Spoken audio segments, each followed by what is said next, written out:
सहनाववतु सहनौ भुनक्तु सह वीर्यंकरवावहै तेजस्विनावधीतमस्तु मा विद्विषावहै। ओम शांति शांति शांति।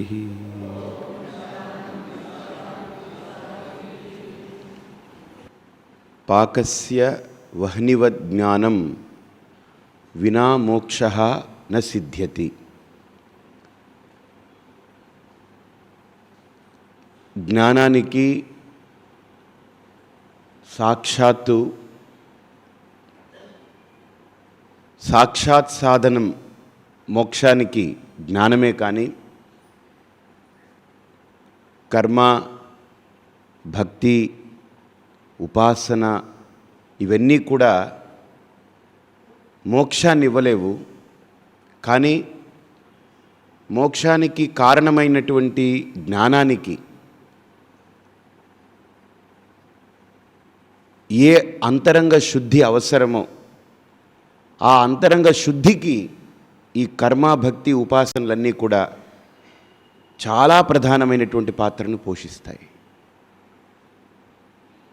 కర్మ లేనిదే, భక్తి లేనిదే, ఉపాసన లేనిదే జ్ఞానం లేదని చెప్పుకోవచ్చు. కానీ కర్మ లేనిదే మోక్షం లేదని చెప్పలేము, భక్తి లేనిదే మోక్షం లేదని చెప్పలేము, ఉపాసన చేయకపోతే మోక్షం లేదని చెప్పలేము. కాబట్టి కృష్ణుడు కూడా భగవద్గీతలో 12వ అధ్యాయంలో శ్రేయో హి జ్ఞానమభ్యాసాత్ జ్ఞానాత్ ధ్యానం విశిష్యతే ధ్యానాత్ కర్మఫలత్యాగః త్యాగాత్ శాంతిరనంతరం అంటే ఒక్కొక్క స్థాయిని సూచిస్తూ వచ్చారు ఆయన.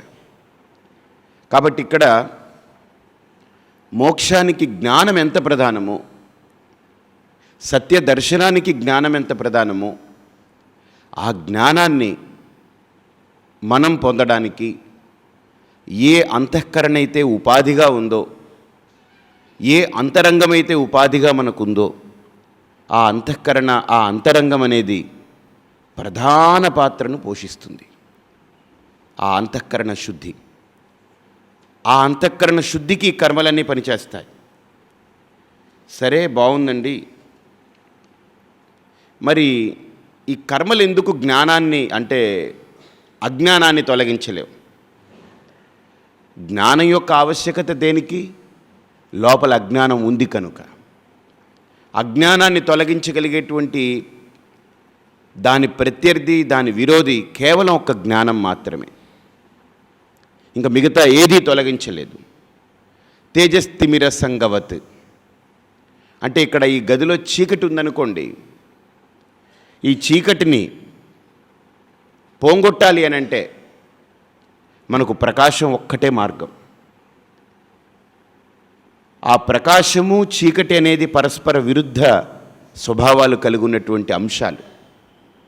ఎందుకనంటే చీకటి ఉన్నప్పుడు ప్రకాశం ఉండదు, ప్రకాశం ఉన్నప్పుడు చీకటి ఉండదు. ఆ కాంతి ఎక్కడెక్కడైతే ప్రసరింపబడుతుందో, కాంతి ప్రసరణ జరిగేటువంటి ఏ ప్రదేశంలో కూడా చీకటి ఉండడానికి వీల్లేదు. చీకటి ఉంది అని అంటే అక్కడ ఇంకా కాంతి ప్రసరణ జరగలేదని అర్థం. కాబట్టి ఇంకా లోపల ఆత్మ అజ్ఞానం ఉంది.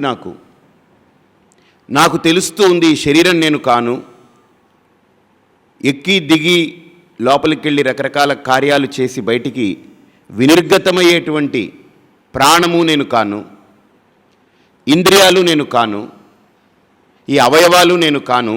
ఎందుకనంటే నాకు కనుక ఏదైనా తేడా వచ్చిందనంటే, ఏమండి కాలు తీసేయాలండి అని అంటే, ఇంతవరకు నేను అనుకున్నటువంటి నా కాల్ని కూడా తొలగించేయమంటున్నాను. ఏదైనా నాకు లోపల 2 కిడ్నీలు పాడైపోయిందనంటే, ఒక కిడ్నీని డాక్టర్ గారు మెల్లగా బాగు చేస్తామండి, ఇంకో కిడ్నీతో పని లేదండి అని అంటే ఆ కిడ్నీని తొలగించమని చెప్తున్నారు. సో ఇలాగ అవయవాల్ని కూడా మనం అవసరం అనుకున్నప్పుడు అది నాకు పని చేయదు, అది ఉంటే ప్రమాదం అనిపించినప్పుడు తొలగించేస్తున్నాం. అంతవరకు అది నేనే అనుకున్నాను. కాబట్టి ఇలా ఒక్కొక్కటి మనం బాగా విచారణ చేసి చూస్తే దేహేంద్రియ మనోబుద్ధులు కానీ, ప్రాణం కానీ, అవయవాలు కానీ, ఇవి ఏవీ కూడా నేను కానని తెలుస్తుంది. ఇది కేవలం నేను ధరించి ఉన్నానంతే. మరి నేను ఎవరిని అనేటువంటి ఆ ఆత్మతత్వం మీద ఇంకా అజ్ఞానం అలుముకునే ఉంది, పూర్తిగా చుట్టబెట్టింది. ఆ అజ్ఞానాన్ని తొలగించాలి అనంటే, ఆ అజ్ఞానాన్ని నివృత్తి చేయాలి అనంటే ఏమిటి మార్గం ఇక్కడ అనంటే, శాస్త్రం అంటుంది చీకటిని తొలగించాలి అనంటే వేరే ఏ సాధన లేదు, కేవలం ప్రకాశం. ఎలాగో అజ్ఞానాన్ని తొలగించాలంటే కూడా కేవలం జ్ఞానమే దానికి కారణం. ఇంకో అంశం ఏది ఇక్కడ ప్రస్తావించడానికి వీల్లేదు. కాబట్టి ఇక్కడ 3వ శ్లోకంలో మనకు ఆ అంశాన్ని చాలా అమోఘంగా, చాలా విపులంగా చెప్తున్నారు.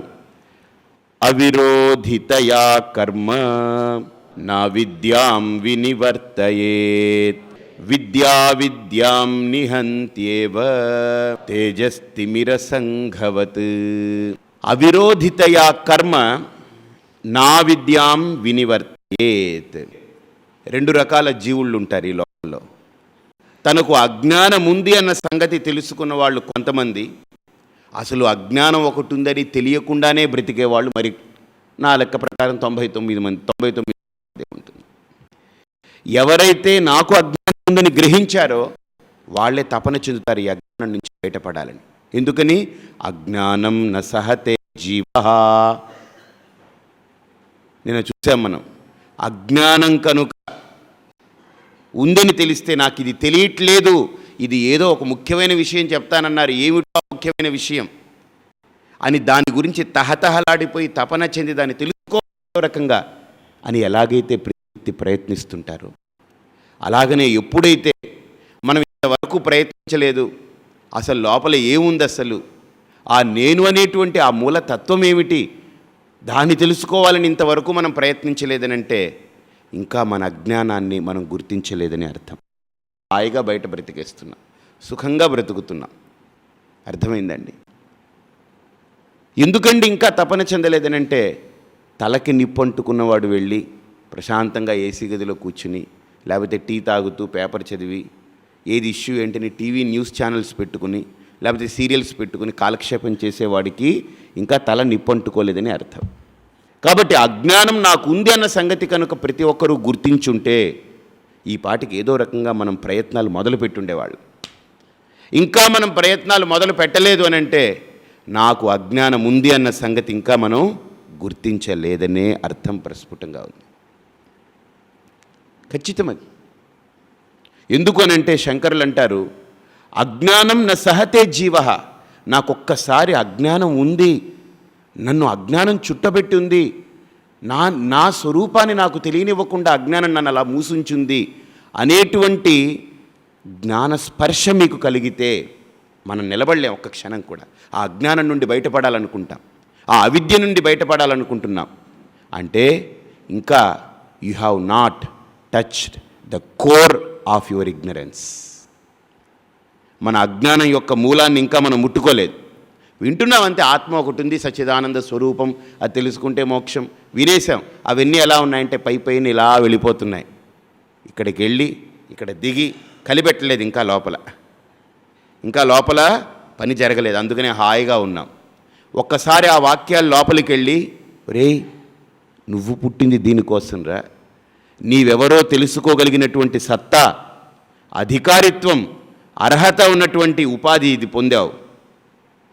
కేవలం తినాలి, పడుకోవాలి, భార్యాభర్తలు రమించాలి, సంతానోత్పత్తి చేయాలి, వాళ్ళని పెంచి పెద్ద చేయాలి, వాళ్ళ గురించి ఆస్తిపాస్తులు కూడగట్టాలి, ఆ తర్వాత ఒకరోజు వృద్ధాప్యానికి చేరుకోవాలి, పళ్ళు కళ్ళు కాళ్ళు ముక్కు అన్నీ రాలగొట్టుకోవాలి, అన్నీ లోపించి చావాలి.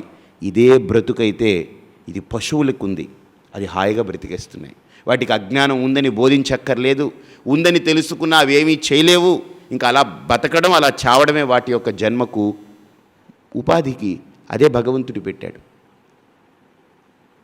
కానీ ఒక్క మానవ ఉపాధి మాత్రమే నాకు అజ్ఞానం ఉంది అని తెలుసుకున్న క్షణం నుండి తీవ్రమైనటువంటి తపనతో సాధన చేసి ఆ జ్ఞానాన్ని పొంది, తన నిజస్వరూప జ్ఞానాన్ని పొంది అజ్ఞానాన్ని నివృత్తి చేసుకునేందుకు ఈ ఉపాధి ఒక్కటే దేవతలకి లేదు, పశుపక్షాదులకి లేదు, ఒక్క మానవుడికి మాత్రమే ఆ పరమాత్మ ఆ విశేషమైనటువంటి అంశాన్ని ఇచ్చాడు ఈ ఉపాధికి.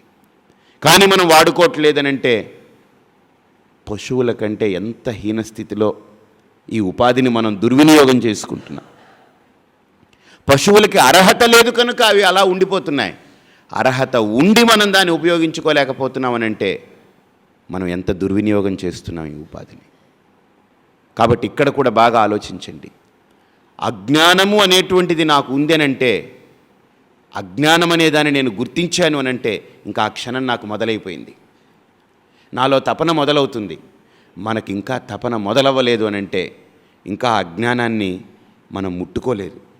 ఏ వాక్యము వెళ్ళి ఎన్ని ప్రవచనాలు వింటున్నా, ఎన్ని ఉపన్యాసాలు వింటున్నా లోపల ఆ వాక్యాలు వెళ్ళి అజ్ఞానాన్ని ఇంకా ముట్టుకోలేదు. అజ్ఞానం యొక్క తలుపు ఇంకా తట్టలేదు, ఇంకా మనం లేపి కూర్చోబెట్టలేదు.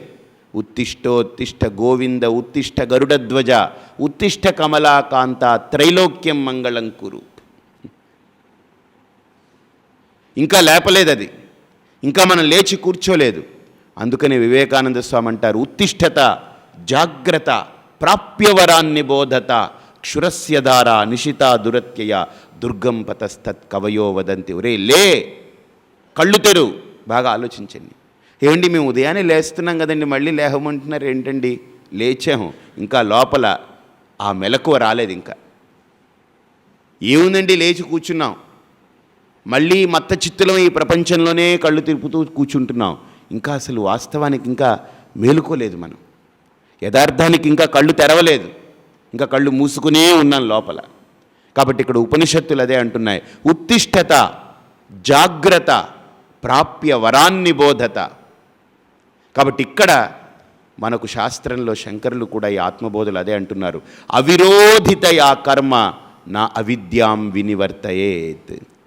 కాబట్టి నాకు అజ్ఞానం ఉంది అని గ్రహించిన తర్వాత ఆ అజ్ఞానాన్ని తొలగించుకునేటువంటి మార్గంలో నాకు ఏమిటి సాధన అని ఆలోచిస్తే జ్ఞానం ఒక్కటే నా అజ్ఞానాన్ని తొలగిస్తుంది.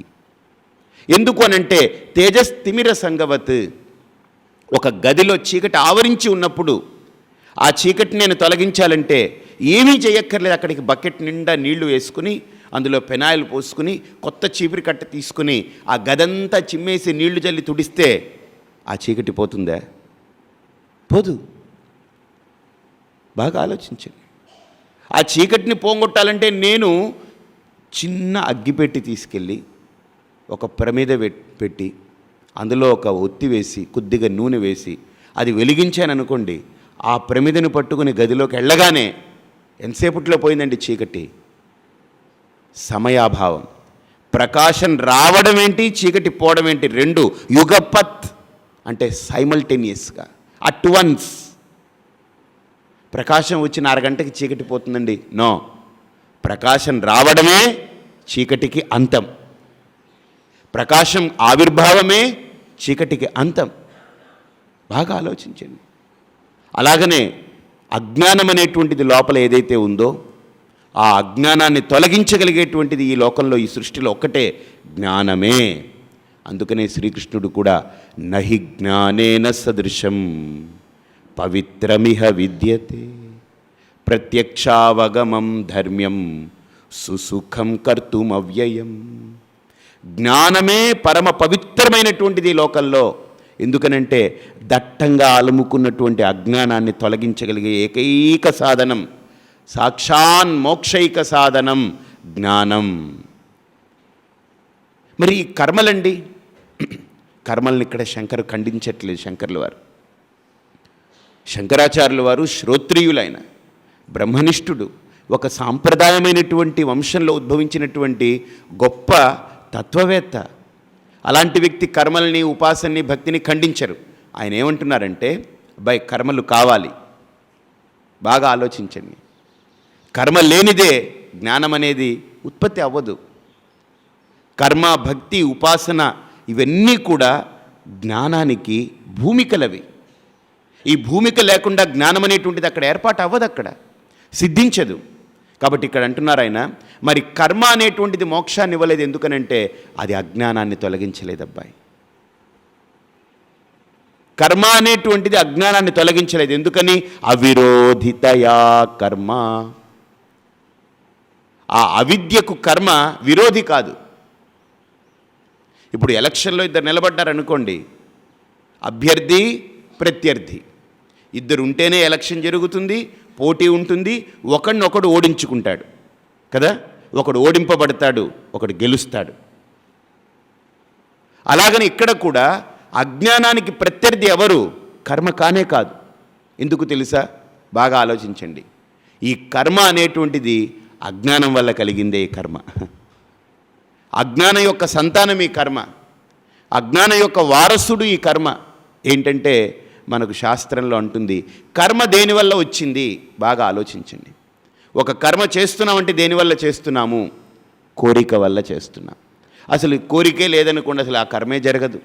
ఇప్పుడు మీరందరూ ఏంటి, ఉదయం లేచారు, ఉదయం లేచి స్నానం చేసి బట్టలు ధరించి బొట్టు పెట్టుకుని ఉన్న పుస్తకం తీసుకుని ఇక్కడ పరిగెట్టుకొచ్చారు. ఏంటి? రాత్రి పడుకునేటప్పుడు మీ మనస్సులో ఒక కోరికను పెట్టుకున్నారు. ఉదయం నేను 5 గంటలకల్లా లేవాలి, స్నానం చేయాలి, భగవద్ ఆరాధన చేసుకోవాలి, చక్కటి సాత్వికమైన భావంతో బయలుదేరి ఆత్మబోధక ప్రవచనానికి వెళ్ళాలి అని. బాగా ఆలోచించండి. ఆ కోరిక అనే బీజమే మిమ్మల్ని 5 గంటలకు లేపుతుంది, కర్మ చేయిస్తుంది. అసలు అదేదీ లేదు. అబ్బే రేపు శుభ్రంగా 7:30 దాకా రెస్ట్ తీసుకోవాలి, ఇంకా అసలు ఏమీ లేదు, ఆత్మబోధ లేదు, ఆత్మబాధ లేదు, ఏమీ లేదు. ఏంటి బోధ బాధ? నథింగ్ జాంతనే, no all this nonsense, I don't want. హాయిగా 7:30 దాకా శుభ్రంగా హాయిగా అనంత శయనం, హాయిగా దుప్పటి తన్ని పడుకుందాం అని రాత్రే కనుక అదే బీజం పెట్టుకుని పడుకున్నారనుకోండి, మీరు అలారం పెట్టుకున్నా మీ మనస్సు ఒప్పుకోదు, మీ శరీరం ఒప్పుకోదు. అలారం మోగినా, ఒకవేళ వెళదాములే అని ఉదయం మళ్ళీ ఆలోచన వచ్చినా, రాత్రి పెట్టుకున్నటువంటి ఆ బీజం ఏదైతే ఉందో అది అలాగా ప్రవర్తిస్తూనే ఉంటుంది 7:30 దాకా. ఒకవేళ మీరు బలవంతంగా 5:30కు లేచి స్నానం చేసి ఇక్కడికి వచ్చినా 7:30 దాకా ఆ లోపల పెట్టుకున్న బీజం అలా ఊపుతూనే ఉంటుంది. కారణం, ఈ కర్మకు హేతు కామః. కోరిక ఈ కర్మకు హేతు. ఈ లోకంలో మనం ఏ కర్మ చేసినా గుర్తుపెట్టుకోండి, దట్ కర్మ ప్రీసపోసెస్ కామః, కోరిక. కర్మకి ముందు కోరిక అనేది ఉంటుంది. కోరిక లేకపోతే అసలు ఈ కర్మలే లేవు. కాబట్టి ఇన్ని కర్మలు మన నుండి బయటికి విముక్తమవుతున్నాయనంటే, బయటికి వెలువడుతున్నాయనంటే దానికి కారణం ఏంటి? కోరిక. ఏమండి స్వామీజీ, కర్మలకు కారణం కోరిక అంటున్నారు, మరి ఈ కోరికలు ఎక్కడి నుంచి వచ్చాయండి? బాగా ఆలోచించండి. ఈ కోరికలు ఎక్కడి నుండి వచ్చాయంటే ఒకటే ప్లేస్, వెలితి. మనిషిలో వెలితి ఎప్పుడైతే ఉందో, కొరత ఎప్పుడైతే ఉందో, నేను ఇది చేస్తే బాగుండు, అది చేస్తే బాగుండు, ఇలా చేస్తే బాగుండు. ఎవరో వచ్చి అంటారు, ఏవండి మీకు పిల్లలు కలగలేదు కదా, ఇదిగో మీకు పిల్లలు పుట్టాలి కదా, ఇది చెయ్యండి అని అంటాడు. అంటే ఆహా నాకు పిల్లలు లేరు, ఆ వెలితి. ఆ వెలితిని పూడ్చుకునేదానికి ఇప్పుడు వీళ్ళు ఒక మార్గం చెప్పారు, కాబట్టి పిల్లలు పుడతారు. కాబట్టి నాకు పుత్రకామః, నాకు పిల్లలు కావాలి, ఆ కోరిక కలిగింది. ఇప్పుడు ఏం చేయమన్నారు? ఈ పూజ చేయండి, వ్రతం చేయండి. పుత్రకామేష్ఠినా యజేత, ఈ వ్రతం చేయండి, లేకపోతే ఈ అమ్మవారి చుట్టూ 108 సార్లు ప్రదక్షిణం చేయండి, లేకపోతే అక్కడ అది మీ కోరికను పెట్టుకుని చిన్న బాబుని ఉయ్యాల్లో వేసి బొమ్మని అక్కడ కట్టండి. ఇవన్నీ ఏంటనంటే, ఎందుకు ఈ పనులన్నీ చేస్తున్నాం? కోరిక. ఈ కోరిక ఎందుకుంది? నాకు వెలితి. బాగా ఆలోచించండి. ఏమండి వెలితి దేనివల్ల వచ్చిందండి? బాగా ఆలోచించండి. మూలానికి వెళ్ళండి, లోపలికి వెళ్ళండి. ఇంతవరకు మీరు ఇలా విన్నవి ఇలా వెళ్ళుంటాయి, బట్ నాకు అది ఇష్టం లేదు. ఒక్క మాట మాట్లాడినా అది లోపలికే వెళ్ళాలి. ఎందుకని? పని జరగవలసిందంతా లోపల, పైన కాదు. పైన పని జరిపించుకుని వెళ్ళే వాళ్ళ పరిస్థితి నాకు తెలియదు. ఎందుకని? జోబీ దాకా వెళ్ళే వాళ్ళ పరిస్థితి నాకు అనవసరం. జోబీల్ని దాటి ఏ హృదయం అయితే ఉందో ఆ హృదయం లోపలికి వెళ్ళాలని నేను ప్రయత్నం చేస్తాను. కాబట్టి జోబీల వరకు పరిమితమైతే కలెక్షన్ చాలా గట్టిగా ఉంటుంది. నాకు అది ఇష్టం లేదు. అంతవరకే మాట్లాడుకుని, అంతవరకే చేసుకుని పాద పూజలు, భిక్షలు చక్కగా హాయిగా, ఎవడెలా పోతే వాడికి అజ్ఞానం ఉంటే నాకేంటి, అజ్ఞానం పోతే నాకేంటి, వాడు ఉంటే నాకెంత, పోతే నాకెంత, నాకు కావాల్సింది నాకు దక్షిణ, శుభ్రంగా ఆశ్రమాన్ని మంచి మేడలు, కోటలు, గట్టల కింద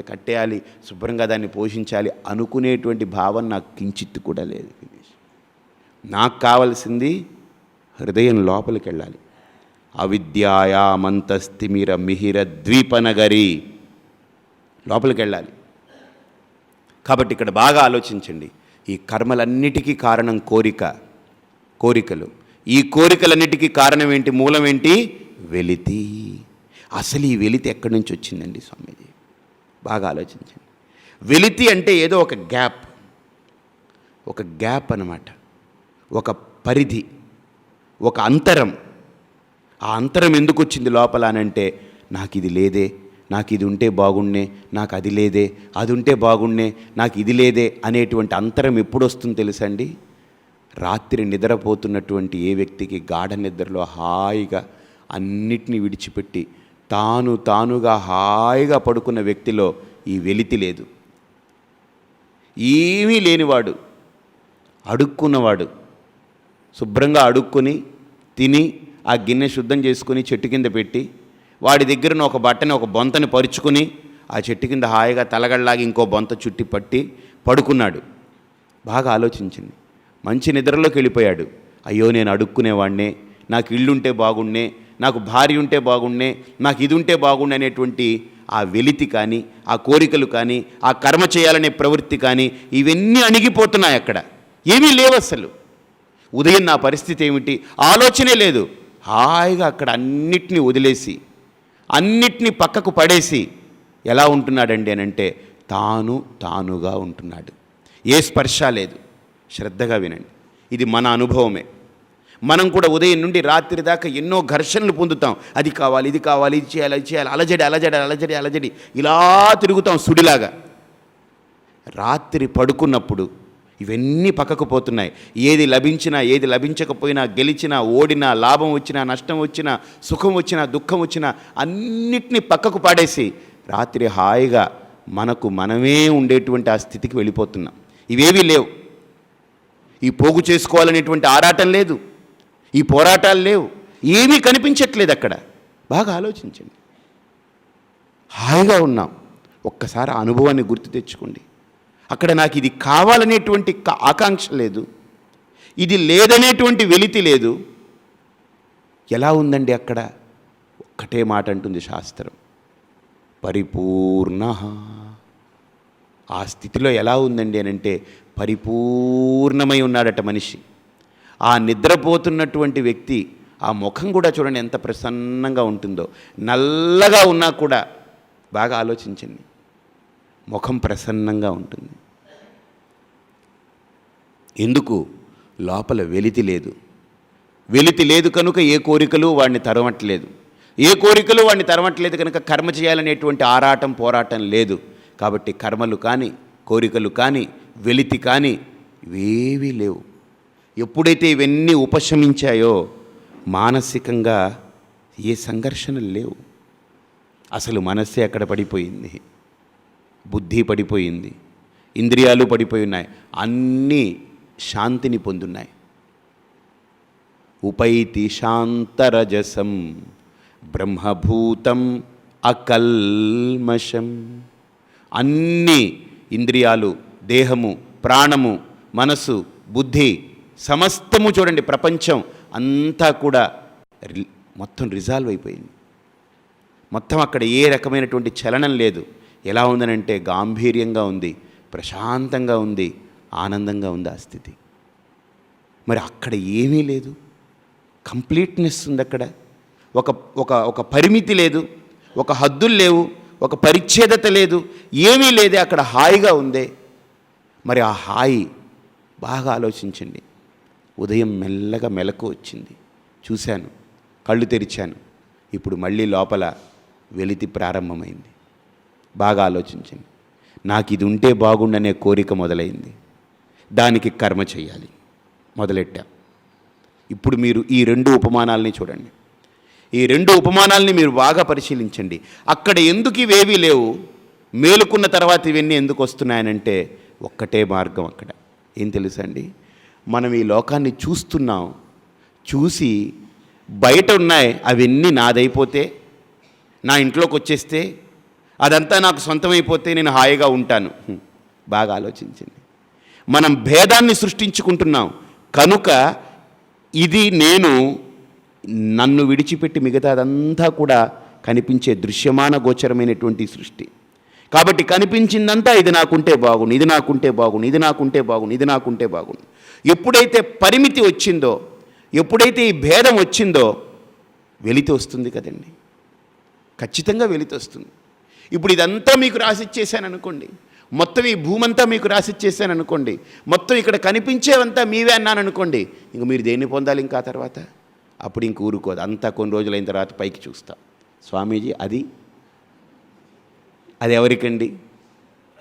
ఓకే, నీకు అది కూడా ఇచ్చేస్తాను, అది తీసేసుకో, అది నాదైపోయింది, పైన ఎగురుతున్నాను. ఇంకా బాగా ఆలోచించండి, మనస్సుకి ఎక్కడైనా ఒక చిన్న భావన ఉందనుకోండి, ఏమో ఆకాశం పైన ఏముందో, భూమి లోపల ఏముందో, అవన్నీ నాకు ఇవ్వలేదు అనే భావన వచ్చిందనుకోండి, స్వామీజీ అవి రెండు, ఇది మనిషి యొక్క మనస్సు చేసే విన్యాసాలు. ఎందుకు తెలుసా అండి? ఒక్కసారి మనసు ఏం చేస్తుందనంటే అది మేలుకునేంత వరకు అది ఏమీ చేయదు, దానికి అసలు శక్తి లేదు, దానికి సత్తా లేదు.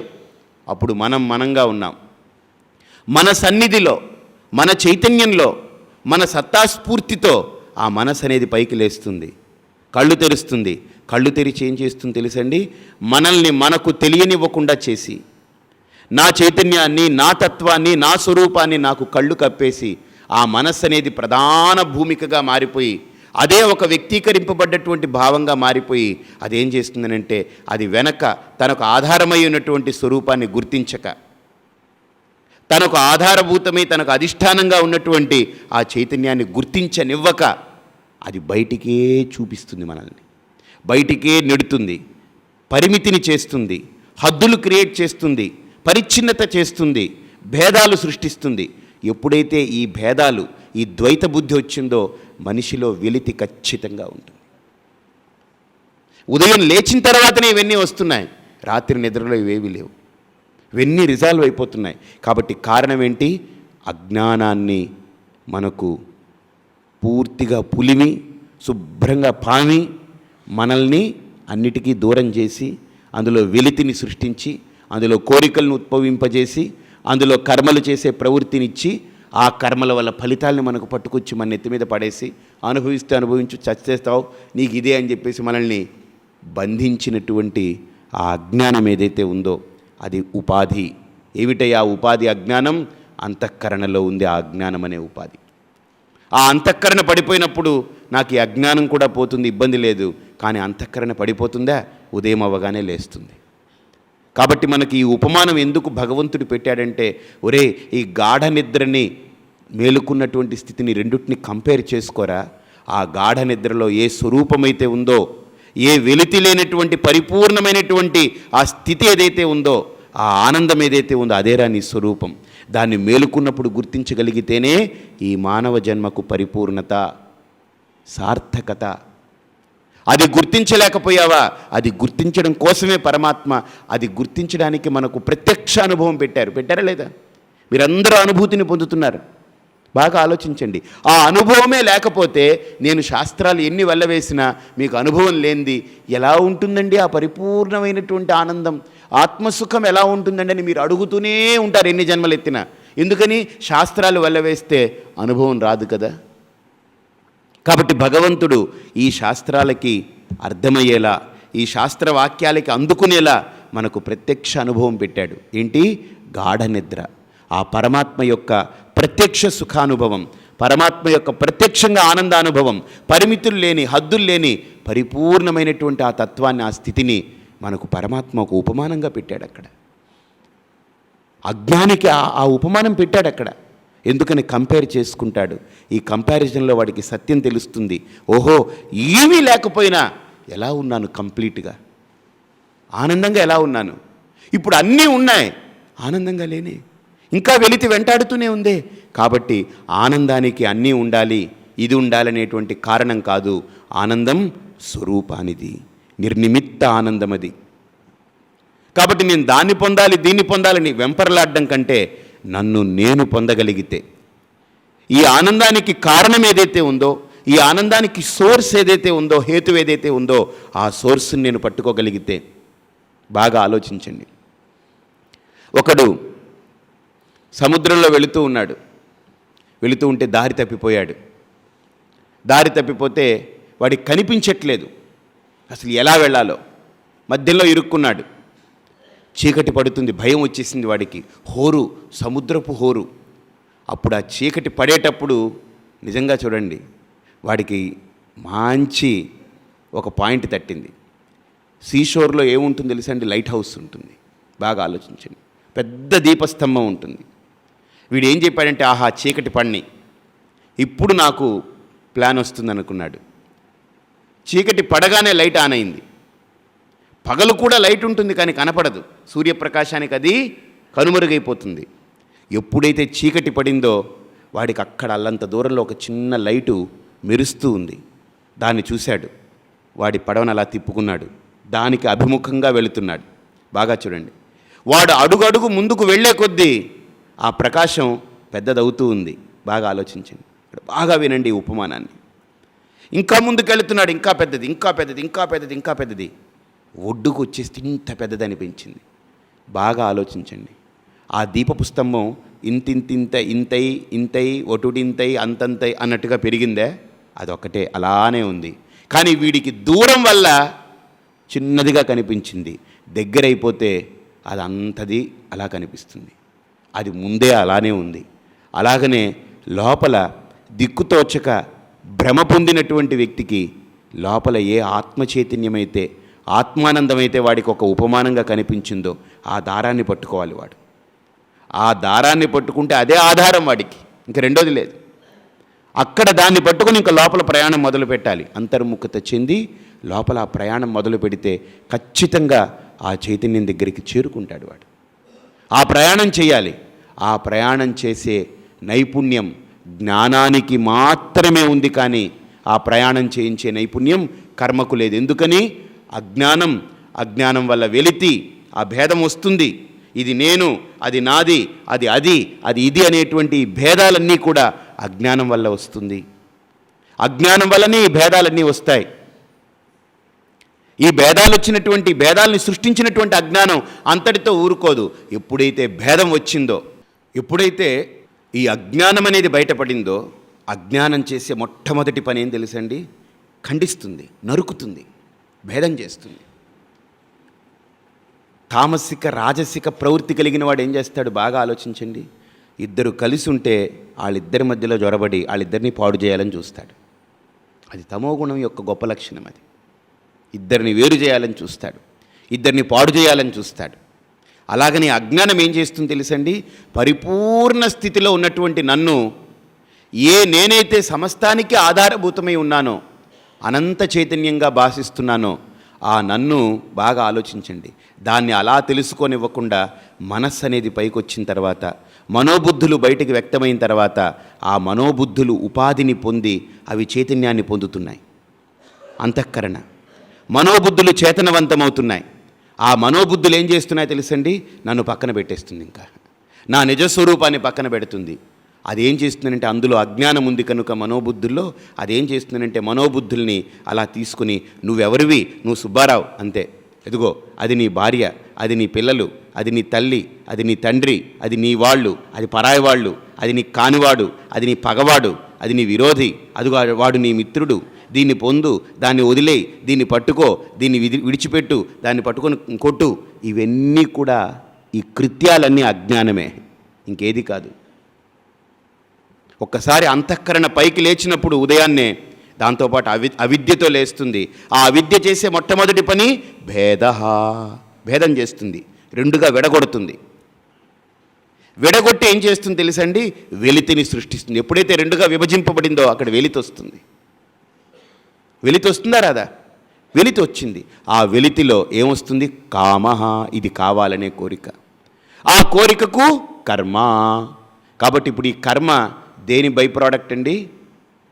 అవిద్య యొక్క బై ప్రోడక్ట్. అజ్ఞానం వల్ల భేదం, భేదం వల్ల వెలితి, వెలితి నుండి కోరిక, కోరిక వల్ల కర్మ. కాబట్టి కర్మ దేని యొక్క వారసత్వం కలిగి ఉంది? అజ్ఞానంది. కాబట్టి ఇంచుమించు చెప్పాలంటే ముని మనవుడు అని చెప్పుకోవచ్చు. అజ్ఞానం వల్ల భేదం, కొడుకు. భేదానికి కొడుకు ఎవరు? వెలితి, అంటే అజ్ఞానానికి మనవుడు. ఈ మనవుడికి మునిమనవుడెవడు? కోరిక. ఈ మునిమనవుడి యొక్క కొడుకెవడు? కర్మ. అంటే 4వ తరం, 4th జనరేషన్ అనమాట. ఎక్కడ జనరేషన్ ఇలా కంటిన్యూ అవుతుంది. ఈ కోరికల నుండి వచ్చినటువంటి ఫలం, ఈ కర్మలు చేయగా వచ్చినటువంటి ఫలం, దాన్ని పొందుతున్నాం. కాబట్టి ఈరోజు ఏ ఫలాలైతే మనం పొంది అనుభవించి ఇది సుఖం ఇది దుఃఖం అంటున్నామో అది కూడా అజ్ఞానజన్యములే. ఈ ఫలాలు కూడా అజ్ఞానజన్యములే. అందుకనే కృష్ణుడు అన్నాడు, ఒరే పిచ్చివాడ, ఆ ఫలాలు నాకు ఇచ్చేయి, నేను చూసుకుంటాను వాటి పని.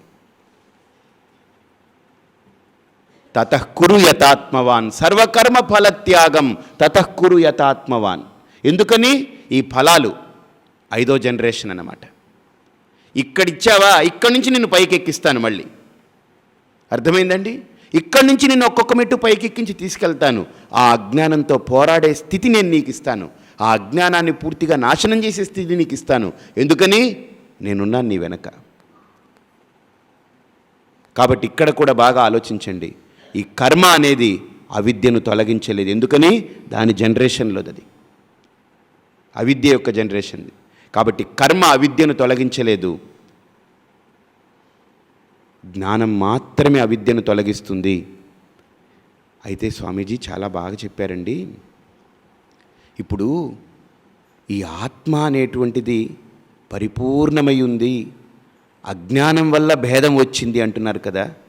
అసలు పరిపూర్ణంగా అంటే ఎలా ఉందండి ఇది? ఇదిగో ఈ శరీరంలో ఎక్కడో ఉందని కదా ఒక అనుభూతి మనకు. ఒకవేళ మీరు అంటున్నారు ఈ శరీరం నేను కాదు, బుద్ధి ఇంద్రియాలు మనకేం కాదని తెలుస్తున్నాయి, కానీ ఆత్మ అనేటువంటిది లోపల ఏదో ఉన్నట్టుగా కదా మనకు అనిపిస్తుంది. కాదు, అది ఆత్మ సర్వగతం, సర్వవ్యాపకమై ఉంది ఆత్మ. అలా అనిపించట్లేదండి నాకు. అదే అజ్ఞానం యొక్క మొట్టమొదటి కార్యం. భేదం చేసి పరిమితం చేయడమే అజ్ఞానం చేసే పని. అందుకే శంకర్లు ఇక్కడ 4వ శ్లోకంలో అంటారు, పరిచ్ఛిన్న ఇవాజ్ఞానాత్ తన్నాశే సతి కేవలః స్వయం ప్రకాశతే హ్యాత్మా మేఘాపాయేంషుమానివ. పరిచ్ఛిన్న ఇవ అజ్ఞానాత్ తన్నాశే సతి కేవలః. బాగా ఆలోచించండి. 2వ చరణంలో స్వయం ప్రకాశతే హ్యాత్మ, స్వయం ప్రకాశతే హి ఆత్మ మేఘాపాయేంషుమానివ. మీరు బాగా ఆలోచించండి. ఇక్కడ ఈ అజ్ఞానం అనే ఉపాధి వల్ల నేను అనగానే మనకేమనిపిస్తుందంటే, ఇప్పుడు ఒక చిన్న విచారణ చేశాం. ఏమండి ఈ శరీరం నాది కాదు తెలుస్తుంది స్వామీజీ, నో డౌట్. ఇది మాంసపు పిండం, కళేబరం. ఇందులో ఎక్కి దిగేటువంటి ప్రాణం నేను కాదని తెలుస్తుంది, నాకు బాగా తెలుసు. ఎందుకని? ప్రాణాన్ని లోపలికి తీసుకుంటున్నాను, విడిచిపెడుతున్నాను. అంటే తీసుకున్నప్పుడు నేనున్నాను, విడిచిపెట్టేటప్పుడు నేనున్నాను. ప్రాణం వస్తుంది పోతుంది, వచ్చిపోయే ప్రాణాన్ని కూడా నేను చూడగలుగుతున్నాను. కాబట్టి నేను ప్రాణాన్ని కాను. మనస్సు బుద్ధి కూడా నేను కాను. ఎందుకని? రాత్రి పడిపోతున్నాయి, ఉదయం లేస్తున్నాయి. కానీ నేను ఇప్పుడు ఆత్మ అని తెలుసుకున్నాను. ఈ ఆత్మ అంటే ఎలా ఉంటుంది తెలుసా స్వామీజీ? నాకు ఏమనిపిస్తుందంటే, ఏమనిపిస్తుంది? ఇలా కోడిగుడ్డులాగా, దీపంలాగా అలా వెలుగుతుంది. అలా ఏదో ఒక జ్యోతి స్వరూపంగా లోపల అలా దీపం అలా వెలుగుతూ ఉంది. ఇలా అగ్గిపుల్ల గీస్తే ఇలా జ్యోతి ఎలా అయితే వస్తుందో అలా లోపల కూడా అలా వెలుగుతుందేమో. ఆ వెలుగు ఈ శరీరాన్నంతా వెలిగిస్తుందేమో అని అలా అనిపిస్తుంది స్వామీజీ. బాగా ఆలోచించింది. ఇలా అనిపిస్తే అది నీ అజ్ఞానం, దానికి నేను బాధ్యుణ్ణి కాదు. నీకు 100 అనిపించవచ్చు, నీకు అనిపించినవన్నీ ఆత్మ అవ్వడానికి లేదు. అనిపించినవన్నీ ఆత్మ అనుకోవడం వల్లే ఈ సంసారం వచ్చి పడింది మనకు. మనకు అనిపించిందంతా ఆత్మ అనుకోవడం వల్లనే ఈ సంసారం వచ్చి పడింది మనకు. ఇప్పుడు ఒక పిల్లాడికి తల్లి తప్పిపోయింది అనుకోండి, ఆ మార్కెట్లో అందరినీ వెతుకుతున్నాడు అనుకోండి, అందరూ పాపం అటు తిరిగి అవతల వైపుకు తిరిగి కూరగాయలు కొంటున్నారు. వీడికి వీళ్ళ తల్లిని కావాలి. ఇగో మా అమ్మేమో, ఇగో మా అమ్మేమో అని అందరి దగ్గరికి ఇలా తట్టి చూస్తున్నాడు. వాళ్ళు ఇలా తిరగగానే మా అమ్మ కాదని. వీడికి అనిపించి ఎవరిని తడితే వాళ్ళందరూ అమ్మ అయిపోతారా? అవరు. తన తల్లి ఎవరో గుర్తించి ఆవిడ్ని తడితే తట్టక్కర్లేదు, అమ్మా అని కేకేస్తే చాలు, ఆవిడొక్కసారి తిరిగి చూస్తుంది. అయిన దాన్ని పట్టుకుంటే సొంతమవుతుంది. కానీ కాని దాన్ని 100 వాటిని మనం తట్టినా అది తిరిగి చూసి ఓ అవతలికి పో అంటుంది. అదంతే. అలాగని ఇప్పుడు అనిపించింది కదా అని అనిపించినవన్నీ ఆత్మగా భావించకండి. కాదది చిన్న జ్యోతిలా అనిపిస్తుందండి. లేదంటే స్వామీజీ నేను ఇలా కళ్ళు మూసుకొని కూర్చోగానే కలర్స్ కలర్స్ కలర్స్ కలర్స్ వచ్చేస్తున్నాయండి. రాని మనకెందుకు? లోపల ఇప్పుడు ఏదో వర్షం పడితే ఇప్పుడు సూర్యరశ్మి తగిలింది అనుకోండి, అప్పుడు ఏమొస్తుంది? అప్పుడు 7 రంగులు వస్తుంది, ఇంద్రధనస్సు. అలానే నీకు కూడా లోపల ఏదో వర్షం పడ్డట్టుంది, ఏదో లోపల నీకేదో తేడా జరిగింది, నీకు రంగురంగులు వచ్చాయంటే అది ఆత్మన. మనం ఊహించుకున్న ఏమండి ఆత్మ అంటే మరండి ఎలా ఉంటుందండి? ఇలాగనే సినిమాల్లో చూపిస్తారు కదండి ఆత్మ అంటే వాడి శరీరం నుంచి ఇంకోటి మసక శరీరం బయటకు వస్తుంది కదండి. అంటే మసక శరీరం ఆత్మ. ఇవన్నీ ఊహలు, జస్ట్ ఊహలు. ఆత్మ అనేటువంటిది ఏంటి? ఆత్మ అనేటువంటిది ఒక రూపం ఉంటే ఇదని చెప్పొచ్చురా, దానికి ఒక శరీరం ఉంటే ఇదని చెప్పొచ్చు. దానికి శరీరం లేదు, అశరీరి, అరూపి, రూపం లేదు, శరీరం లేదు. అది మరి అది ఎలా ఉందండి? నిద్రపోతున్నావు కదా, నిద్రలో ఈ శరీరం నీకు అనిపించలేదు కదా, మనసు లేదు కదా, బుద్ధి లేదు కదా, ఇంద్రియాలు లేవు కదా, మరి నువ్వు అక్కడ ఉన్నావు కదా, ఎలా ఉన్నావు చెప్పు. స్వామీజీ ఆ నిద్రలో స్వామీజీ అసలు ఏమీ లేదండి, కానీ నేనున్నానండి. మరి నువ్వు ఉన్నట్టు నీకు అక్కడ గ్రహణం కలిగిందా? అక్కడ వేద్యమైందా? నీకు బోధపడిందా? అయ్యో నేను లేకపోవడం ఏంటండి, హాయిగా ఉన్నాను కదండి, అక్కడ చాలా ఆనందంగా ఉన్నానండి, చాలా హాయిగా ఉన్నానండి. అసలు మరి హాయిగా ఉన్నానంటున్నావు, ఆనందంగా ఉన్నానంటున్నావు, హ్యాపీగా పడుకున్నానంటున్నావు. ఎలా ఉన్నావు అక్కడ చెప్పు? వైట్గా ఉన్నావా, బ్లాక్గా ఉన్నావా, బ్రౌనిష్గా ఉన్నావా, 6 feet హైటా, 4 feet హైటా, లేకపోతే జుట్టు బాగా చిక్కగా ఉందా, లేకపోతే బాల్డ్ హెడ్డా, మగవాడివా, ఆడదానివా? చెప్పు నువ్వేంటో అసలు. నీ కోటేరు ముక్కుందా, లేకపోతే తప్పటి ముక్కుందా, పొట్టి ముక్కుందా, పొడుగు ముక్కుందా? ఏమిటి అసలు నీ రూపం ఏమిటి అక్కడ? అదండి తెలియట్లేదండి. పిచ్చివాడ, ఉంటే కదా నీకు తెలియడానికి. అక్కడ రూపం లేదు, తాను తానై ఉన్నాడు అక్కడ. మరి నేనుగా ఉన్నటువంటి అక్కడ ఏంటండి? బాగా ఆలోచించండి. ఆత్మ అనేటువంటిది శరీరం లేనిది, దేహేంద్రియ మనోబుద్ధుల కంటే విలక్షణమైనది. సహా ఏవ ఆత్మ. కాబట్టి అటువంటి ఆత్మ చైతన్యాన్ని అజ్ఞానం వల్ల గుర్తించలేకపోతున్నాం మనం. అజ్ఞానం అనేది అడ్డుపడుతుంది. ఎలాగా? బాగా ఆలోచించండి. మేఘాపాయేంశుమానివ. బాగా ఆలోచించండి. ఇక్కడ సూర్యుడు ప్రకాశిస్తున్నాడు, కానీ మనకు కనిపించట్లేదు. ఎలా ఉందనంటే మబ్బులన్నీ అడ్డుకున్నాయి. మనం ఏమంటామంటే, ఇక్కడ ఉపమానం చూడండి, శంకర్లు ఎంత గొప్పగా వాడారు. ఏమండి సూర్యుడు కనిపించట్లేదండి, మేఘాలన్నీ సూర్యుడిని అడ్డుకున్నాయండి అంటాం. ఎంత భ్రమో చూడండి అసలు. నిజంగా ఆలోచిస్తే మేఘాలకి సూర్యుడికి చాలా దూరం ఉంది. మనమే మేఘాలకి దగ్గరగా ఉన్నాం. మన దూరం మేఘాలకి చాలా దగ్గరలో ఉంది. మన దృష్టి, మనం మేఘాలకి చాలా దగ్గర స్థాయిలో ఉన్నాం. మేఘాలు మనం ఒకే స్థాయిలో ఉన్నాం.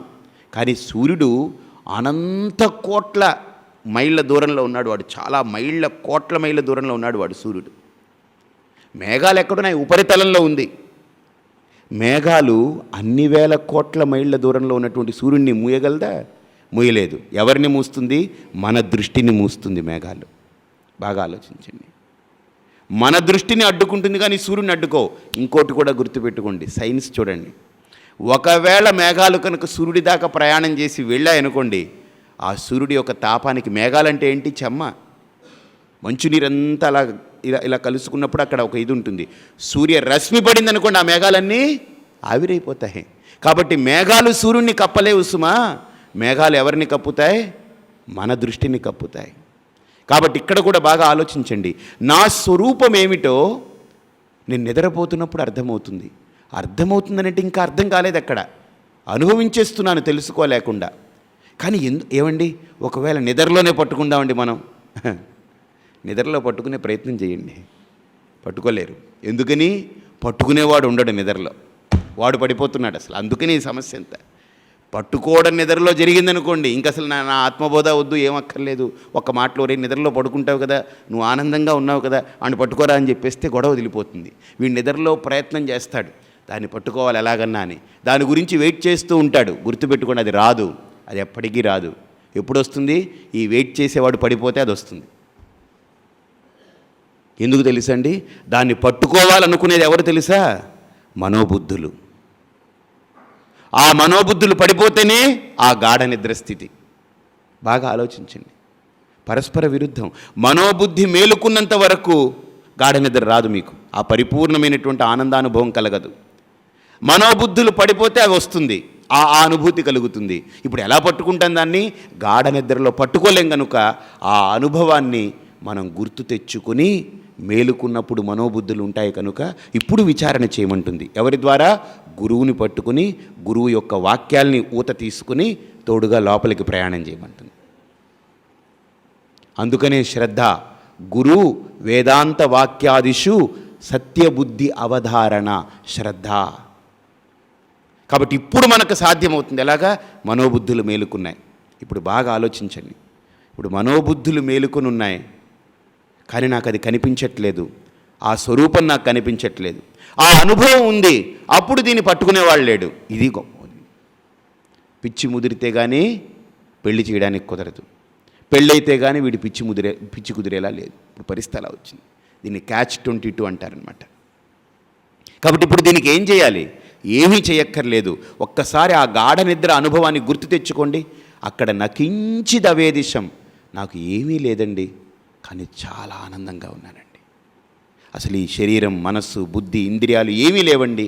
మనోబుద్ధ్య హంకార చిత్తాని నాహం నచ శ్రోత్రజిహ్వే నచ ఘ్రాణనేత్రే. నాకు ఇంత డబ్బుంది, నేను ఎమ్మెల్యేగా గెలిచాను, నాకు మంత్రి పదవి వచ్చింది, నేను ముఖ్యమంత్రి అయ్యాను, లేకపోతే ఈ రాష్ట్రం అంతా నాదే, నిన్న చిటికేస్తే నా చుట్టూతా జెడ్ కేటగిరీ పోలీసులందరూ నిలబడి ఉంటారు, నాకు 5-6 వాహనాలు ఉంటాయి, నా చుట్టూతా సెక్రటరీలు, ప్రిన్సిపల్ సెక్రటరీలు, పిఏలు, వాళ్ళు వీళ్ళందరూ మేఘాల మీద వాళ్ళు పరిగెడుతుంటారు. అసలు ఇలా చూస్తే చాలు కోట్ల మంది నాకేసి చూడాలి, నేను ఇలా మాట్లాడితే చాలు ఇన్ని లక్షల మంది నా వెనకాల పరిగెట్టుకొస్తారు. ఇవన్నీ నిద్రలో పోగానే అన్నీ పోతున్నాయి. తానుగా మిగిలిపోతున్నాడు. ఒక్కసారి గుర్తు తెచ్చుకోండి.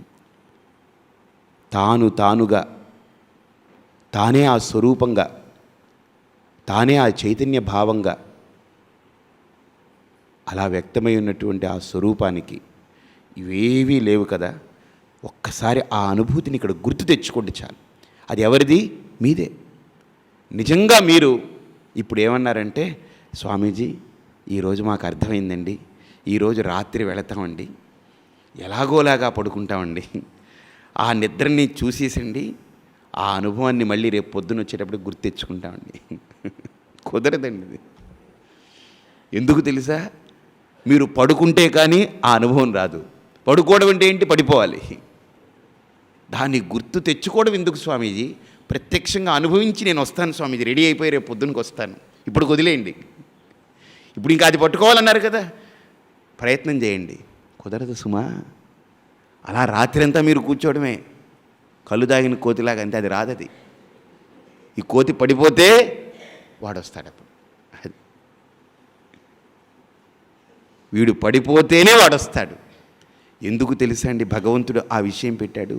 అంత సులభంగా దొరికిపోతే వాడు కష్టం. మనం రాత్రులు పట్టేసుకుంటాం వాడిని. వాడేం దొంగన రాత్రులు పట్టుకునేదానికి? అందుకనే భగవంతుడు, నేను దొంగని కాదురా, రాజునరా, పట్టపగలు నన్ను పట్టుకోవాలిరా, రాత్రులు కాదు నన్ను పట్టుకోవాల్సింది అంటాడు వాడు. కాబట్టి రాత్రులు దొరకడు వాడు, కానీ రాత్రే అనిపిస్తాడు వాడు. రాత్రే మనకు బుద్ధికి ద్యోతకమవుతాడు. ఆ బుద్ధి మనస్సు పట్టుకోలేదు. ఎప్పుడు పట్టుకోవాలి? పట్టపగలే పట్టుకోవాలి, మిట్ట మధ్యాహ్నమే పట్టుకోవాలి. ఎందుకని?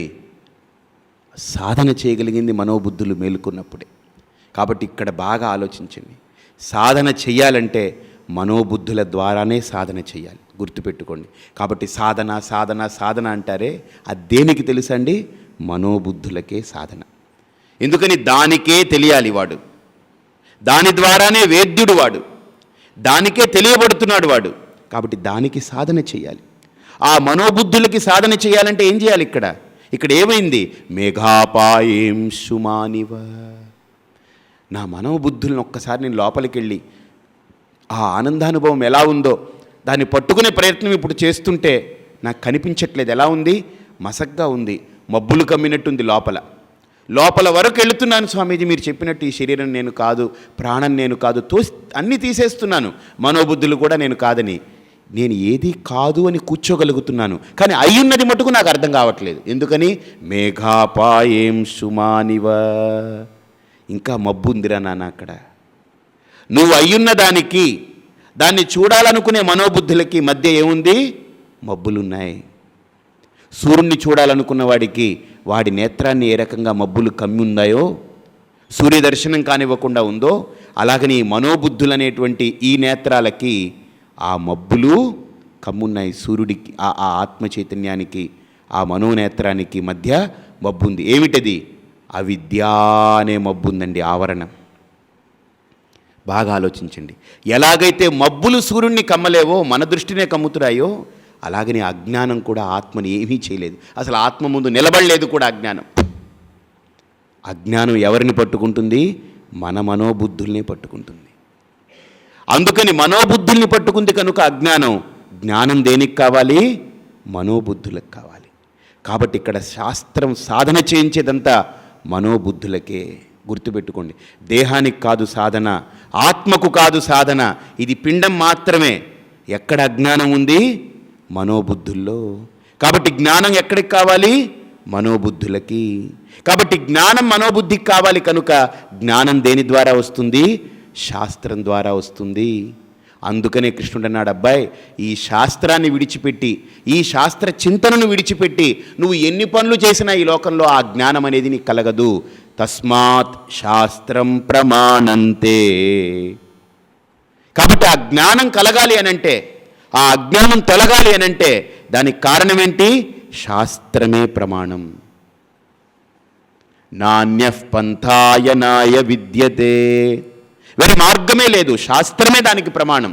స్వామీజీ, నేను గుడి చుట్టూతా 100 ప్రదక్షిణాలు చేస్తేనండి జ్ఞానం కలగదు. ఏమండి, నాకున్నవన్నీ దానాలు చేసేస్తేనండి జ్ఞానం కలగదు. బాగా ఆలోచించండి. మరండి, నేను రోజు విష్ణు సహస్రనామం, లలితా సహస్రనామం పారాయణ చేసి, భగవద్గీత కూడా 18 అధ్యాయాలు పారాయణం చేసి, మంచి మంచి పుష్పాలు పట్టుకొచ్చి కృష్ణుడికి అర్చన చేసి భగవన్నామం చేస్తేనండి జ్ఞానం కలగదు. సాత్వికమైన ఆహారమే, రోజుకొక్కసారి భోజనం చేసి మౌనంగా ఉంటూ చక్కగా ఆ జపం చేసుకుంటూ ఉంటేనండి జ్ఞానం కలగదు. ఏమండి, ప్రతి ఏడాది పుష్కరాలు ఎక్కడెక్కడే జరుగుతాయి అక్కడంతా తిరిగి 12 సంవత్సరాలు తిరిగి అన్నిట్లో స్నానం చేసండి, అన్ని దేవాలయాలు, మొత్తం భారతదేశంలో ఉండే దేవాలయాలన్నీ తిరిగి వచ్చారనుకోండి జ్ఞానం కలగదు. ఏమండి, పెద్ద యాగం తలపెట్టండి, యాగం చేస్తేనండి జ్ఞానం కలగదు. మరి దేనికి కలుగుతుందండి జ్ఞానం? మరి ఇవన్నీ ఏంటండి? అవన్నీ శుభకర్మలు, పుణ్యాన్ని ఇస్తాయి. దానం చేస్తే పుణ్యం వస్తుంది, తీర్థాటన చేస్తే పుణ్యం వస్తుంది, దేవాలయాల దర్శనం చేస్తే పుణ్యం వస్తుంది, పాప నిర్మూలన జరుగుతుంది. మౌనంగా ఉండి జపం చేస్తే పాపనాశనం అవుతుంది, పాపక్షయం అవుతుంది. దేవతారాధన చేస్తే అనంతమైన మంచి పుణ్యం అది. పారాయణ చేస్తే పుణ్యం. ఏకభుక్తం చేసి సాత్విక ఆహారం తీసుకుంటే ఆరోగ్యానికి మంచిది, శుభం. కానీ జ్ఞానానికి కాదు సుమా. ఇవన్నీ ఉండాలి సాధకుడికి. కానీ జ్ఞానం దేనివల్ల తెలుసా? ఒక్క శాస్త్ర ప్రమాణమే జ్ఞానానికి మార్గం. తస్మాత్ శాస్త్రం ప్రమాణంతే. అందుకనే మనం శుభకర్మలు చేయడానికి ఎవరక్కర్లేదు, జ్ఞానానికి మాత్రం ఒక వ్యక్తి కావాలి. ఎవరు? గురువు. అందుకనే గురువు అనేవాడు మంత్రోపదేశం చేయడం, కుంకాలు ఇవ్వడం, తాయితలు కట్టడం, లేకపోతే మంత్రం ఇవ్వడం, వాడు గురువు కాదండి. గురువు ఎవరు? తత్వజ్ఞానోపదేష్టా గురువు. తత్వజ్ఞానాన్ని ఉపదేశించేవాడే గురువు. కాబట్టి ఇక్కడ మనకు ఎవరు కావాలి జీవితంలో? ఈ కర్మలన్నీ చేయడానికి ఎవరు అక్కర్లేదు. ఏదో మనకు ఎవరో చెప్తారు, ఏమండి పలానా ఊరికి వెళ్ళండి, పలానా గుడికి వెళ్ళండి, పలానా కార్యక్రమాలు చేసుకోండి అని చెప్తారు, అది చేసుకుంటాం. కానీ జ్ఞానానికి మాత్రం నాకు ఒక సహాయం కావాలి ఈ లోకంలో. ఎవరు? గురువు అనేవాడు. వాడెవడై ఉండాలి? వాడు స్వయంగా ఆ అనుభూతిని పొందినవాడే కావాలి. బాగా ఆలోచించండి. మిగతా విషయాల్లో ఒక డాక్టర్ గారి దగ్గరికి వెళ్ళి, ఏమండి నాకు ఒంట్లో బాగోలేదని అంటే మందు అడిగామనుకోండి డాక్టర్ గారిని, డాక్టర్ గారు ఆ మందు రాశారనుకోండి, డాక్టర్ గారు చాలా బాగా మంచి మందు రాశారండి, మీరు ఎప్పుడైనా వాడారా అండి అని అడగండి. ఎందుకనంటే మీకు అనుభవంలో లేని మాకిస్తే ఎలాగండి, మీరు వాడి అది బాగుంటే అప్పుడు మాకు ఇవ్వండి అని అన్నాం అనుకోండి. అయితే నాయన చాలా మంచి మాట చెప్పావు, నాకు ఆ జబ్బు వచ్చినప్పుడు అప్పుడు వాడిన తర్వాత నేను పిలుస్తాను, అందాక ఈ జబ్బుతో అనుభవించలేపో అంటాడు వాడు. లౌకికంగా బాగా ఆలోచించండి. ఆ గురువుకి అనుభవం ఉందా లేదా మనకు అనవసరం, మనకు అది మార్గదర్శకం చేశాడు, వెళ్ళిపోవాలి. కానీ ఆధ్యాత్మిక చింతనలో ఆ గురువుకి అనుభవం ఉండి తీరాలి. బల్ల గుద్దినట్టు చెప్తుంది శాస్త్రం. ఆ ఆత్మానుభవం లేని గురువు దగ్గరికి మనం కూర్చుంటే ఎన్ని సంవత్సరాలు కూర్చున్నా నదిలో పడ్డ పాచి పట్టినటువంటి బండలాగానే ఉంటాం మనం. అలానే ఉంటాం. ఎలుకతోలు తెచ్చి ఏడాది ఉతికినా నలుపు నలుపే కానీ తెలుపు కాదు. ఎన్ని సంవత్సరాలు ఆ గురువు దగ్గర ఉన్నా ఆ అభినివేశం అనేటువంటిది పోదు, అంతర్ముఖత అనేది రాదు, ఆత్మ సాధన అనేటువంటిది కలగదు. ఎందుకని? వాడికి ఉంటేగా. అందుకనే శాస్త్రం అంటుంది ఆ గురువు కూడా శ్రోత్రియుడై ఉండాలి, ఆచారవంతుడై ఉండాలి, అనుష్ఠానపరుడై ఉండాలి, సాత్వికుడై ఉండాలి, శమదమాది గుణాలన్నింటినీ కూడా ఆచరణ చేస్తున్నటువంటి వ్యక్తి అయి ఉండాలి. అప్పుడు స్వయం ఆచరతే యస్మాత్ తస్మాత్ ఆచార్య ఇది కీర్తిత. వాడు ఆచరిస్తూ వాడి దగ్గరకు వచ్చిన వాళ్ళందరికీ కూడా, నానా ఇదిగో ఇదిరా మార్గం, ఇలా వెళ్ళదానరా, ఇదిరా శాంతియుతమైన మార్గం, ఇది రాగద్వేషాలు లేనటువంటి మార్గం, ఈ మార్గంలో వెళ్ళాలి అని ఆ గురువు కూడా తదేవ మార్గం తవ నిర్దిశామి, ఆ మార్గాన్ని నిర్దేశిస్తాడు గురువు. ఆ మార్గంలో తీసుకెళ్తాడు ఆ శిష్యుణ్ణి. మిమ్మల్ని అడిగాను, ఏమండి ఫలానా ఏరియాలో ఇల్లుందటండి మీకు తెలుసా అని అడిగాను. నాకేం తెలియదండి అన్నారు. అసలు ఆ మార్గం కూడా మీకు తెలియదు. మిమ్మల్ని పట్టుకుని నా ఇంటికి వెళ్ళాను అనుకోండి, ఎలా ఉంటుంది పరిస్థితి? అలానే ఉంటుంది. అదే ఆ ఇల్లు తెలుసున్నవాడిని నేను పట్టుకున్నాను అనుకోండి, వాడు బాగా ఆలోచించండి, వాడికి సునాయాసంగా త్వరగా తీసుకెళ్ళగలిగేటువంటి రూట్లో స్కూటర్ ఎక్కించుకునో కారు ఎక్కించుకునో, స్వామీజీ మీకు ఎందుకండి, ఎక్కండి ఒక 5 నిమిషాలు తీసుకెళ్ళిపోతానంటాడు. ఎందుకని? He is confirmed fellow. వాడికి పూర్వజ్ఞానం ఉంది. ఆ జ్ఞానం లేని వాడిని పట్టుకున్నాను అనుకోండి, అదండి అది అనుకుంటున్నానండి, ఇక్కడ అనుకుంటున్నానండి అనుకుంటూ నొక్కుతుంటూ కూర్చుంటాడు, సన్నాయి నొక్కులు. అలాగనే మనకు కూడా ఆధ్యాత్మిక చింతనలో ఆ ఆత్మానుభవం పొందినటువంటి గురువుని మనం పట్టుకున్నామా? ఆ ఆత్మవేద్యుడైనటువంటి ఆ గురువుని మనం పట్టుకున్నాం అనుకోండి. అందుకనే శంకరులు అంటారు, దుర్లభం త్రయమే వైతత్ దైవానుగ్రహ హేతుకం. మనుష్యత్వం వచ్చేసింది అంటే శంకరులు అంటారు, మనుష్యత్వం రా, మనిషిగా పుట్టడం కాదు. మనిషిగా అందరం పుట్టాం, కానీ మనుష్యత్వం లేదే వాడికి. పశుత్వం ఉంది, రాక్షసత్వం ఉంది, అసురత్వం ఉంది, మనుష్యత్వం లేదు. గుర్తుపెట్టుకోండి, మనిషిగా పుట్టామండి శంకర్లు అన్నారు, నాకు దైవానుగ్రహం ఉందని రెక్కలెగరేసుకోకండి. మనిషిగా పుట్టడం గురించి కాదు ఆయన మాట్లాడింది. మానవత్వం ఉందా నీకు? మనుష్యత్వం ఉందా? అది లేదు. అది ఉండడం గొప్ప లక్షణం.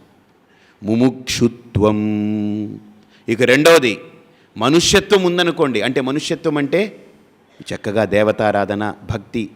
నాస్తికుడు ఉన్నాడు అనుకోండి, వాడు మనుష్యత్వం లేనివాడే, ఫినిష్. నేను దేవుడిని నమ్మను, శాస్త్రాలు నమ్మను, ఈ మంచొద్దు, ఏమొద్దు. కానీ వాడు అంటాడు, నేను మంచి వాళ్ళకి నేను సహాయం చేస్తానండి, పేదవాళ్ళకి నేను బట్టలు ఇస్తాను. అవన్నీ ఉంటే ఉండొచ్చు కాక, అదన్నీ ఈ లోకంలో గాడిద కూడా మనకు సేవ చేస్తుంది. మనం పెట్టిన బరువంతా మూసుకొచ్చి మన ఇంట్లో పెడుతుంది. గాడిద సేవ చేస్తుంది కదా అని, ఓ గాడిద గారు మీకు ఒక క్లబ్ పెడతాం, గాడిదాస్ రోటరీ క్లబ్, గాడిదాస్ లైన్ క్లబ్ పెడదామా మనం? సేవ చేస్తే గొప్పది అనుకోకండి. ఎప్పుడు మనుష్యత్వం అంటే సేవ చేయడం కూడా ఒక భాగమే. కానీ గుర్తుపెట్టుకోండి, భగవత్ చింతన, శాస్త్రం పట్ల శ్రద్ధ, గురువు పట్ల ఆస్తికత, సాధన చేయాలనేటువంటి ఉత్సుకత, ఇవి ఉన్నవాడే మనుష్యత్వం ఉన్నవాడు. గుర్తుపెట్టుకోండి. సేవ చేస్తున్నాం కదా అంటే, ఈ లోకంలో చెట్లు సేవ చేస్తున్నాయి, సూర్యుడు సేవ చేస్తున్నాడు, భూమి సేవ చేస్తుంది. మీరు విత్తనాలు చల్లితే అది పాపం ఆ భూదేవి లోపలికి తీసుకుని వృక్షాలని బయటికి ఇచ్చి మీకు పళ్ళు, కాయలు, ఆకులు, చెట్లు, పిందెలు, కొమ్మలు, రెమ్మలు అన్నీ మీకు ఇచ్చి సేవ చేస్తుంది. కాబట్టి దాన్ని మనుష్యత్వం మనం గుర్తుపెట్టుకోండి. సేవ ఈ ప్రకృతిలో ప్రతి జీవి చేస్తుంది, ప్రతి జడ పదార్థము సేవ చేస్తుంది. నువ్వు సేవ చేసి గొప్పవాడు అనుకోకు. కాబట్టి సేవ చేయడం గొప్ప కాదు అక్కడ, సేవ చెయ్యకపోతేనే నువ్వు హీనుడివి. నువ్వు ఎందుకని ప్రతి క్రిమి కూడా సేవ చేస్తుంది. అసలు మనం ఇలా బ్రతుకుతున్నా ఉంటే లోపల ఎన్ని క్రిములు నలిగిపోతున్నాయి తెలుసా మన గురించి, ఎన్ని అణువులు ఎన్ని క్రిములు లోపల చచ్చిపోతున్నాయి మన గురించి. కాబట్టి అవన్నీ సేవ చేస్తున్నాయి. కంటికి కనబడని సూక్ష్మ క్రిములన్నీ సేవ చేస్తున్నాయి. రా పిచ్చివాడ, నువ్వు సేవ చేశాను కాబట్టి నాకు ఈ సన్మానం, సేవలు ఎన్నో సేవలు చేసినటువంటి విశిష్టమైనటువంటి వ్యక్తి అని వీడికి ఒక కిరీటం పెట్టి ఒక పెద్ద ఫైల్ ఇచ్చేస్తే అదేం పెద్ద గొప్పన. ప్రతి అణువు ఈ ప్రకృతిలో నిరంతరం సేవ చేస్తూనే ముందుకెళ్తున్నాయి. కాబట్టి సేవ చేస్తే గొప్ప కాదు సుమా, మనుష్యత్వం అంటే ఆస్తికుడై ఉండడమే మనుష్యత్వానికి చిహ్నం. ముముక్షుత్వం. ఇక రెండోది, అరే ఇంత విశాలమైన సృష్టి ఉంది కదా, దీనికి కర్తను నేను కాదు కదా, ఎవరు దీనికి కర్త, వాణ్ణి పొందాలి, అదే ముముక్షుత్వం. అది రెండు దైవానుగ్రహం లేదే రాదట. ఇక మూడోది మహాపురుష సంశ్రయ. మహాపురుష సంశ్రయ అనంటే ఏవండి, నేను మహాపురుషుడి దగ్గరికి వెళ్ళిపోయానండి స్వామీజీ. ఏంటనంటే మహాపురుషుడండి, 100 కేజీలండి ఆయన. 100 కేజీలు ఉంటే మహాపురుషుడు కాదు సుమా. ఇవ్వండి, ఏమనుకుంటున్నారండి, మహాపురుషుడండి, 100 కేజీలు వాడు మహాపురుషుడు కాదండి బాబు. మహాపురుషుడంటే ఎవరైతే శాస్త్ర చింతనతో అంతర్ముఖత చెంది సకలేంద్రియాలు శాంతత పొంది మనస్సు బుద్ధి చిత్తము అన్నీ కూడా అంతర్ముఖమై ఆ ఆత్మతత్వాన్ని ఎలాగా అనుభూతి పొంది ఆ ఆత్మస్వరూపమే ప్రకాశిస్తుంటాడో వాడు మహాపురుషుడు. వెలుగుతున్న దీపం దగ్గరికి వెళితే ఏదైనా మనకు కనిపిస్తుంది. అర్థమైందండి? అదే దీప బొమ్మ వేసుకుని మంచి ఫ్లడ్ లైట్ ఫోటో తీశారు. ఇప్పుడు ఆ లైట్ని ఫోటో తీసాం మనం. తీసి ఆ ఫోటో పట్టుకుని చీకటి గదిలోకి వెళ్ళారనుకోండి, ఏమన్నా కనిపిస్తాయి మీకు? అదేంటి స్వామీజీ, అదేం చిన్న ప్రమిద, ఇది ఫ్లడ్ లైట్ ఫోటో, ఇది ఎరు పిచ్చివాడు, అది ఫోటో అది. అలాగనే మహాపురుషుడు కానివాడు ఎన్ని మాట్లాడినా అది మనలో ఏమీ చెయ్యదు. అన్నీ ఇక్కడి నుంచి ఇలా వెళ్ళిపోతుంటాయి. మాట్లాడినంతసేపు ఏదో బాగా మాట్లాడుతున్నారండి, ఏవో బాగా పాడుతున్నారండి, ఏవో మంచి మంచి జోకులు చెప్తారండి ఆయన, అంతే అలా పోతుంటాయి. విషయాన్ని ప్రతిస్పందించలేదు, వస్తువుని ముట్టుకోదు, లోపలికి వెళ్ళి ఆ వస్తువుని స్పృశించదు. మనస్సు గురించి మాట్లాడుతున్నప్పుడు మనస్సుని అలా పట్టుకోవాలి, లోపలికి వెళ్ళాలి. ఆ వాక్యాలతోటి పదవాక్య ప్రమాణత. శంకరులు ఎందుకు అలా నిలబడ్డారు? ఇన్ని వేల సంవత్సరాలైన శంకరులు ఎందుకు నిలబడిపోయారు తెలుసండి మన చరిత్రలో? ఆయన మాట్లాడే ప్రతి మాట లోపలికి వెళ్ళి దాన్ని అలా ముట్టుకుంటుందట. మనస్సు గురించి మాట్లాడితే ఎవరైతే అక్కడ కూర్చున్నారో ఆయన మాట్లాడితే ఆయన రచించినటువంటి భాష్యాన్ని కనుక ఒక్కసారి దాన్ని అధ్యయనం చేసి దాన్ని అనుసంధానం చేస్తే ఆయన అనుగ్రహంతో ఆ లోపల మనస్సు మాట్లాడడం మొదలెడుతుంది. బుద్ధి గురించి ముట్టుకుంటే బుద్ధి స్పందిస్తుంది, ఆత్మశబ్దాన్ని ఆయన ముట్టుకుంటే ఆత్మ స్పందిస్తుంది. అది మహాపురుషుడికి ఉండేటువంటి శక్తి. అందుకనే మా గురువుగారు అంటారు, ఎలక్ట్రికల్ వైర్ రన్ చేశారు కదా, బాగా ఆలోచించండి. దాంట్లో పవర్ ఉందనుకోండి, పట్టుకున్నాం అనుకోండి తెలుస్తుంది. పవర్ లేని వైరు పట్టుకున్నాం అనుకోండి అది తెలుస్తుంది.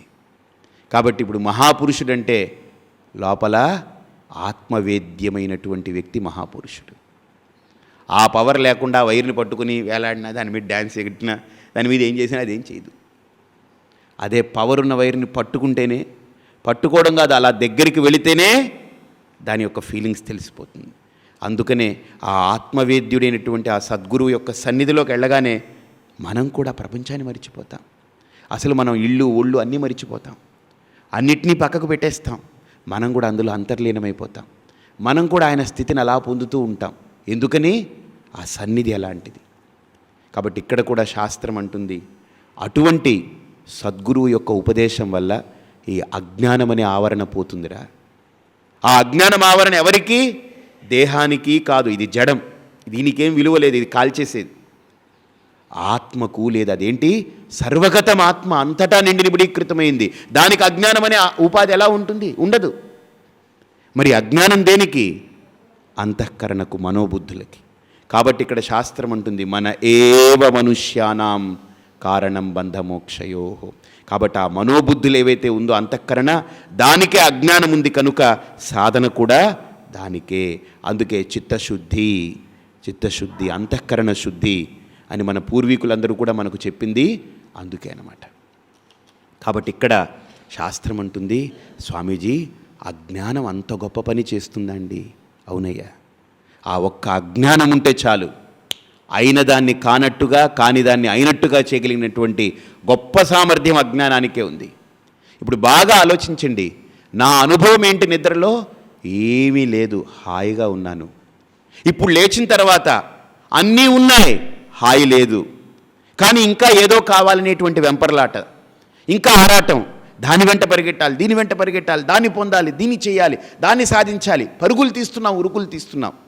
ఎన్ని పొందాం, ఎన్ని సాధించాం, ఎంత మూటలు కట్టుకున్నాం, ఎంతెంత ఉన్నాయి మనకు, అయినా మన వెలితి తీరట్లేదు. ఆశాపాశ శతైర్బద్ధ, ఆశాపాశాలు అనేటువంటి దాంతో బంధించున్నాం మనం. ఈ ఆశాపాశాలు దేనివల్ల వచ్చాయి? అజ్ఞానం. ఒక్క అజ్ఞానం వల్ల మాత్రమే వచ్చింది. బాగా ఆలోచించండి. కాబట్టి ఇక్కడ శంకరులు అంటున్నారు, అజ్ఞాన కలుషం జీవం జ్ఞానాభ్యాసాద్వినిర్మలం కృత్వా జ్ఞానం స్వయం నశ్యేత్ జలం కతకరేణువత్. అజ్ఞాన కలుషం జీవం. ఎంత అద్భుతమైన మాట చూడండి ఇది, ఎంత ఎక్సలెంట్ స్టేట్మెంట్ చూడండి ఇది. మనం ఒక మాట వాడుతుంటాం, జీవుడు జీవుడు జీవుడు అని. అసలు నిజంగా లేడండి ఆడు, అసలు వాడు లేడు. ఇది నేను 50వ శ్లోకంలో చెప్పాలి, 50-55లో, అది మీకు ముందే చెప్తున్నాను 5వ శ్లోకంలో. ఎందుకంటే జీవుడు అన్నవాడు లేడు. ఈ లోకంలో ఉండేది ఒక్కడే, దేవుడే, జీవుడు లేడు. బాగా ఆలోచించండి. ఏంటి స్వామీజీ మీరు వర్నాకులర్ స్టేట్మెంట్ ఇది? అసలు జీవుడు లేడా? లేడు. మరి కృష్ణుడు అన్నాడు కదండి, మమైవాంశో జీవలోకే జీవభూత సనాతనః అన్నాడండి. ఇంకోటి కూడా అన్నాడు, క్షేత్రజ్ఞం చాపి మాం విద్ధి సర్వక్షేత్రేషు భారత్ మయా తతమిదం సర్వం జగదవ్యక్తమూర్తినా. ఒక్క మాట పట్టుకొని మాట్లాడకండి సుమా ఇప్పుడు. హరి ఓం, స్వస్తి.